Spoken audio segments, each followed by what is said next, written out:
Eklavya academy Uran जैनपीटी। आज तुम्हाला मी short पुटची technique सांगणार आहे।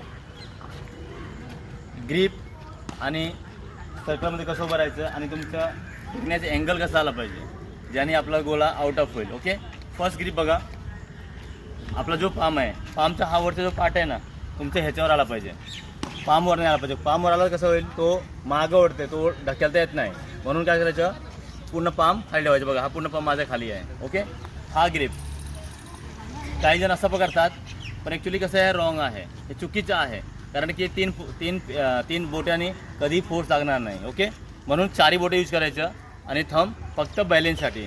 बघा, इथं गडद ठेवायचं असं। ओके, हे पकडल्यानंतर थ्रो कसं करायचं। ओके, आता तुम्हाला दाखवणार मी कसं थ्रो करायचं। जो सर्कल आहे, या सर्कलमध्ये उभं राहताना स्टँडिंग पोझिशनमध्ये लेफ्ट लेग आणि लेफ्ट लेगचा टोचा पार्ट, ओके, क्रॉस करायचं। या साईड जर उभं राहिलं तर हा काय होईल, तुमचं फ्रंट आणि बॅक पार्ट काय होणार, ब्लॉक होणार, त्याने तुम्ही पुढं पडू शकताय। बेटर तुमचं काय असेल, लेफ्ट लेगचं टो आणि राईट लेगचं हिल पोझिशन ग्रीपचं, हे बघा। ओके, मोठी श्वास घ्यायचं आणि एकदा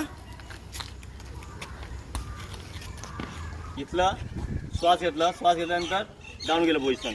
तुमचा हा पूर्ण पट्टा एकसोबत पाहिजे, क्रॉस नाही किंवा पुढे नाही। पुढे जर ठेवलं तर काय होईल, पूर्ण तुमचं बॅलेन्स पुढे पडणार, मागे जर ठेवलं तर पूर्ण हा बॉडी काय होणार, कंबर तुमची क्रॉस होणार, तुमची टो फोरहेड याच्या समोर पाहिजे पूर्ण असा पट्टा। ओके, हे घेतल्यानंतर हा बघा, हा पोझिशन घेऊन ह्या पोझिशन जेव्हा येईल, हा या पोझिशनला नंतर पुश करायच्या वरती, याने तुमचं टो, नी, हिप, शोल्डर आणि एल्बो आणि लास्ट काय होणार, रिस्टचं फोर्स भेटणार। तुमची ही अँगल आला पाहिजे, या अँगलला जेव्हा तुमची हा अँगल येईल, तुमची काय होणार, बॉडी एका अँगलमध्ये येऊन त्याला फोर्स भेटणार, कारण की हा एक सोबत येणार आहे।